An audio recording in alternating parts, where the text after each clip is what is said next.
Les premières lueurs de l'aube glissaient sur les flots comme une caresse silencieuse. Le port, encore assoupi sous une brume légère, s'éveillait lentement, rythmé par les grincements des amarres, le claquement sourd des bottes sur le bois humide et les cris rauques des mouettes. Une odeur de sel, d'algues et de gazole flottait dans l'air, familière et réconfortante. Ici, tout semblait éternel, immuable. Les jours se succédaient avec la même promesse de lutte, de patience et parfois de chance. Parmi les hommes qui s'activaient sur les quais, deux silhouettes se détachaient avec une aisance née de l'habitude, Tom et Rick. Compagnons de mer depuis plus de 2 décennies, ils avaient appris à lire les vagues comme on lit dans un livre ouvert. Tom, le plus âgé, portait sur son visage buriné les traces du vent et des années passées en mer. Ses yeux, perçants et calmes, semblaient toujours deviner l'horizon avant qu'il n'apparaisse. Rick, plus jeune d'une dizaine d'années, était le moteur du duo, vif, curieux, parfois impulsif, mais d'une loyauté sans faille. Leur bateau, un solide chalutier peint de bleu et de blanc, avait connu toutes les humeurs de l'océan. Ce matin-là, ils s'apprêtaient à partir pour une sortie ordinaire, visant quelques zones connues pour leur rendement honnête. Mais une effervescence inhabituelle gagna soudain le port. Des klaxons puissants rompirent la quiétude matinale. Tous les regards se tournèrent vers l'entrée de la baie. 2 grands navires de pêche faisaient route vers les quais, lourdement chargés, tanguant sous une cargaison exceptionnelle.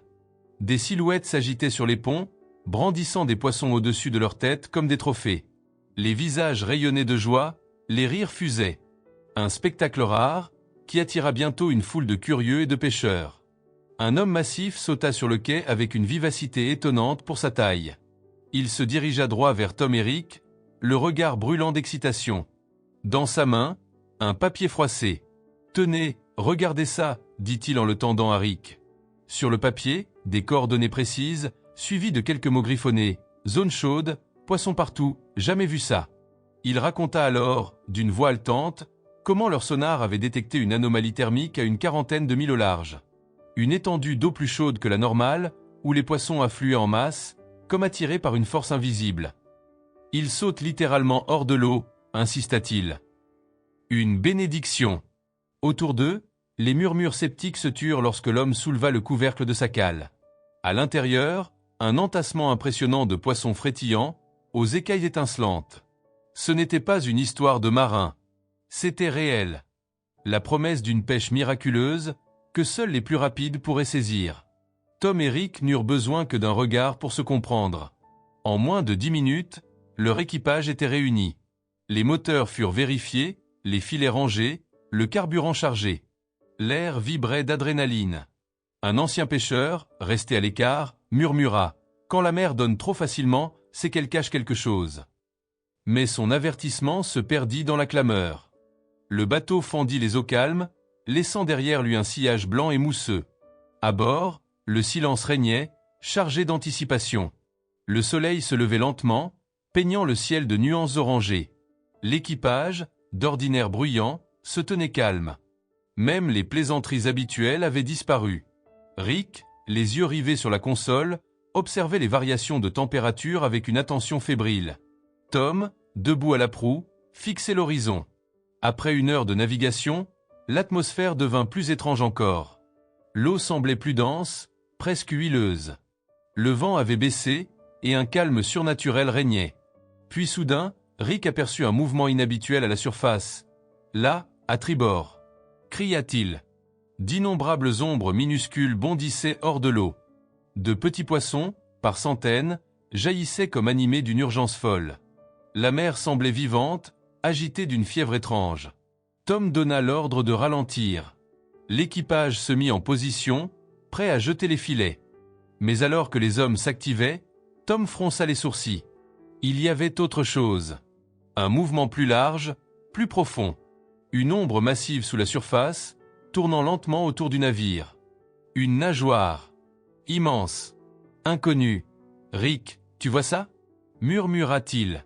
La forme était bien trop grande pour un requin connu. Et surtout, elle ne fuyait pas.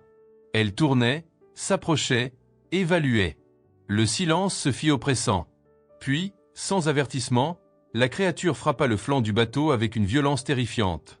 Le navire tangua brutalement. Des caisses basculèrent, un marin tomba à genoux.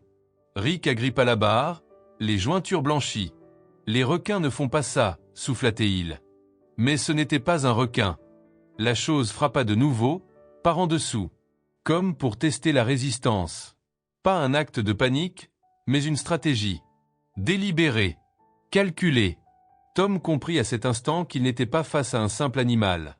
C'était quelque chose d'autre, quelque chose d'intelligent, quelque chose qui ne voulait pas qu'il soit là.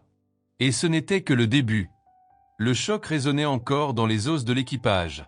Un coup sourd, profond, comme si la mer elle-même avait décidé de repousser leur intrusion. Sur le pont, les hommes tentaient de retrouver leur équilibre. Certains fixaient la surface de l'eau avec stupeur, d'autres cherchaient des explications rationnelles dans leurs souvenirs de navigation. Mais rien, dans leur vécu, ne leur permettait d'identifier ce qu'ils venaient de vivre. La forme noire réapparut brièvement. Une nageoire dorsale, mais plus large, plus irrégulière que celle d'un requin. Elle glissa lentement près de la coque, traînant une vague à sa suite. L'équipage la suivit des yeux, figé dans un mélange de fascination et de peur. Puis la chose replongea, laissant à la surface un tourbillon silencieux. Rick serra la barre, le regard rivé sur le sonar. « Elle tourne autour de nous », souffla Théil. « Elle nous encercle. Et elle sait ce qu'elle fait. » Tom s'approcha, son visage marqué par une concentration intense. Il ne parlait plus. Il écoutait. Le roulis léger du bateau avait changé. Ce n'était pas seulement l'effet de la houle. Quelque chose d'énorme bougeait en dessous, suffisamment massif pour influer sur leur position. Un troisième coup sec frappa la coque, moins fort, mais plus précis. Une caisse vola sur le pont, les filets glissèrent dangereusement vers la mer. La bête visait leur matériel. Et elle réussissait. C'est pas une attaque. C'est du sabotage, dit Tom d'une voix blanche. La panique commença à grimper. Un des jeunes marins attrapa son gilet de sauvetage, un autre recula jusqu'à la cabine. Mais Tom, lui, observait les mouvements. Il ne s'agissait pas d'un comportement prédateur. Il s'agissait d'un avertissement, ou d'une tentative de communication, aussi absurde que cela puisse paraître. Puis, sans prévenir, la créature bondit.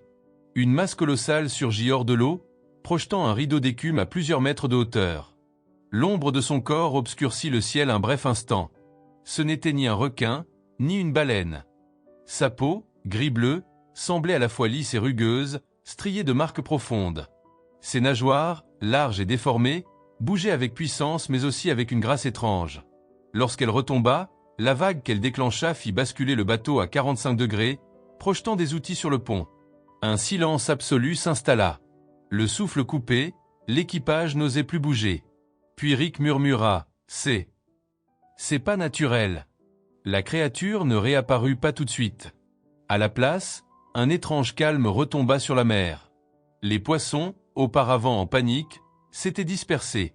Il ne restait que le bruit du vent et le clapotis de l'eau sur la coque. « Pourquoi elle s'attaque à notre matériel ? Pourquoi pas à nous ?» demanda l'un des hommes. Tom répondit lentement, le regard plongé dans les vagues. « Parce qu'elle comprend ce qu'on fait ici. Elle ne veut pas qu'on prenne les poissons. » Le doute s'insinua dans les esprits. Et s'il avait raison ? Et si cette créature, inconnue et gigantesque, n'était pas là pour tuer, mais pour protéger ? Soudain, un jeune marin, Matteo, montra du doigt l'horizon, là-bas. Elle revient. La créature refit surface, plus loin cette fois. Mais elle ne fonça pas. Elle tournoya lentement, traçant des cercles parfaits autour du navire. Sa trajectoire était précise, presque méthodique.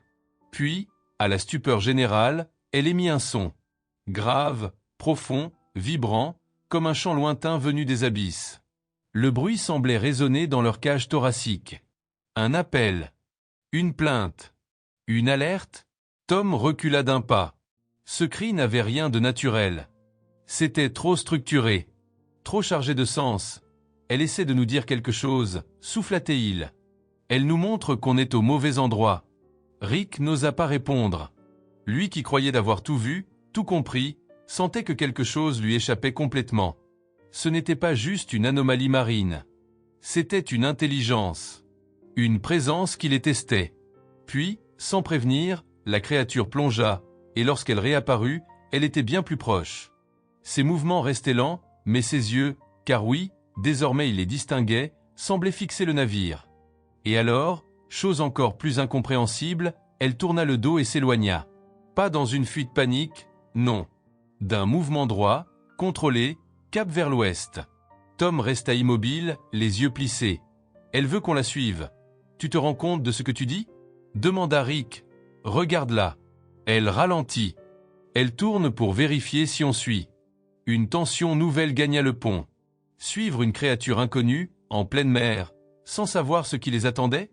Était-ce de la folie ou de l'instinct? Tom prit la décision. On y va, je le sens, il y a quelque chose à comprendre là-bas. L'équipage, partagé entre peur et fascination, acquiesça lentement. Il n'y avait plus de poissons à pêcher. Plus de raisons de rester. Seulement cette créature et le mystère qu'elle traçait devant eux comme une énigme immense.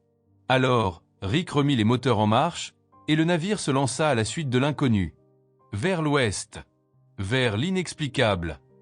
Le moteur ronronnait doucement tandis que le bateau fendait les flots avec prudence, suivant la trajectoire dessinée par la créature. Elle avançait sans se presser, sa masse imposante glissant sous la surface comme un silence vivant. Par moments, elle refaisait surface, révélant le sommet de son dos luisant et strié, puis replongeait dans une fluidité presque surnaturelle. Elle ne fuyait pas. Elle guidait. Et Tom était persuadé que cette intention n'était pas le fruit de son imagination. Autour de lui, l'équipage gardait le silence. Les regards échangés étaient chargés de doute, mais aussi d'une forme de respect. Quelque chose d'ancien semblait vibrer dans l'air, une sagesse venue des profondeurs, que les hommes avaient longtemps oubliée. Rick, les mains crispées sur la barre, gardait les yeux sur la bête, partagé entre prudence et fascination. Le paysage marin, lui, changeait insidieusement. L'eau n'avait plus cette transparence bleutée qu'il connaissait. Elle s'assombrissait, gagnée par une teinte grisâtre. L'écume laissait place à une pellicule terne. Puis vint l'odeur, une senteur âcre et lourde, mélange d'huile brûlée et de métal. Rick fronça le nez. « Tu sens ça » souffla-t-il. Tom hocha lentement la tête. Il s'était approché du bastingage et observait la mer d'un regard inquiet. Un film visqueux recouvrait la surface, s'étirant sur des mètres, presque imperceptible par moments, mais bien réel. Il trempa un doigt dans l'eau, le ressortit enduit d'un liquide sombre, du pétrole, murmura-t-il. Ou pire. Un frisson parcourut le pont. Matteo, le jeune marin, s'avança. Vous croyez que c'est un accident? Une fuite? Personne ne répondit. Mais les visages se durcirent. Ce n'était pas un accident. Plus il s'avançait, plus la mer semblait malade. Des nappes épaisses dérivaient, des reflets noirs miroitaient entre les vagues. Et la créature, elle, continuait d'avancer, indifférente au miasme, comme si elle avait l'habitude. Puis, à l'horizon, apparurent les premières silhouettes. D'immenses navires, stationnés à distance. Des géants d'acier, presque immobiles, aux cheminées silencieuses. Ils ne pêchaient pas. Ils ne transportaient rien. Mais à mesure qu'ils se rapprochaient, les détails devinrent plus clairs. Des bras mécaniques plongeaient dans l'eau, soulevant des barils. Des écoulements sombres glissaient des flancs métalliques. Rick attrapa les jumelles et pâlit. « Il déverse quelque chose », dit-il d'une voix rauque. « On dirait. » Des substances chimiques. Tom sentit une colère froide monter en lui. Tout prenait sens l'étrange concentration de poissons, l'eau chaude, la panique. Les poissons fuyaient. La mer tentait de survivre. Et cette créature, loin d'être une menace, agissait comme une sentinelle. Elle les avait conduits ici pour qu'ils voient, pour qu'ils comprennent. L'équipage ne disait plus un mot. Chacun sentait peser sur ses épaules une responsabilité inédite. Ils n'étaient plus des pêcheurs. Ils étaient devenus témoins. « Il faut qu'on filme ça », dit Tom brusquement. « Il faut des preuves. » Matteo et deux autres hommes sortirent leur téléphone. On filma l'eau noire, les barils, les rejets huileux qui s'étendaient à perte de vue. Rick, concentré, dirigeait le bateau à distance prudente. Les navires industriels paraissaient aveugles, mais rien ne garantissait qu'ils n'avaient pas été repérés. La créature, elle, tournoyait lentement près du chalutier, comme pour s'assurer qu'ils observaient bien tout. Elle savait, dit Rick. Elle savait qu'on la suivrait. Tom hocha la tête, le regard fixe, elle veut qu'on témoigne. Elle ne peut pas parler, alors elle nous montre. Pendant des heures, ils filmèrent. Des plans larges, des zooms, des séquences montrant l'étendue de la pollution, la lente agonie de l'eau. À chaque instant, la nausée les gagnait un peu plus. L'équipage, jadis insouciant, comprenait peu à peu qu'il ne s'agissait pas d'un incident isolé. C'était un acte délibéré, industriel. Rick se retourna vers Tom. Et maintenant on rentre. Et on montre ça au monde entier. À ce moment précis, une corne de brume retentit à travers la mer. Un son profond, mécanique, glaçant. Un des navires venait de les repérer. Ils nous ont vus, dit Rick. Démarre. Vite. Le moteur rugit. Le chalutier vira de bord et prit de la vitesse. Dans leur sillage, la créature replongea. Mais à leur grande surprise, elle les suivit un moment, veillant à ce qu'ils ne soient pas rattrapés. Aucun navire ne les poursuivit. Ils s'éloignaient, mais savaient que la menace n'était pas dissipée. Elle était juste. Silencieuse. Quand enfin la mer redevint claire, quand l'odeur laissa place à l'air salé habituel, un long soupir collectif parcourut l'équipage. Ils venaient de sortir d'un enfer visqueux et portaient désormais avec eux une vérité que beaucoup préféreraient ignorer. Rick arrêta les moteurs. Tom leva les yeux au ciel. La créature n'était plus visible. Mais il savait qu'elle était encore là. Quelque part, à veiller, à guider. Et désormais, c'était à eux de parler. Le retour au port s'était fait dans un silence pesant, traversé seulement par le bruit des moteurs et les cris distants des mouettes. L'équipage, d'ordinaire bruyant et taquin, restait figé, absorbé par ses pensées. Chacun, à sa manière, portait le poids de ce qu'il avait vu. La mer, qu'il croyait connaître, venait de leur révéler un visage inconnu, celui d'une victime muette, trahie, et d'une créature venue d'un autre monde pour la défendre. À peine le bateau accosté, Tom s'empressa de connecter son téléphone à son ordinateur portable. Les images étaient claires, le film noir à la surface de l'eau, les barils rejetés, les silhouettes des navires répandant leur poison. Mais surtout, ces moments inoubliables où la créature guidait leur regard, les ramenaient sans cesse à l'essentiel. Rick, de son côté, passa des coups de fil.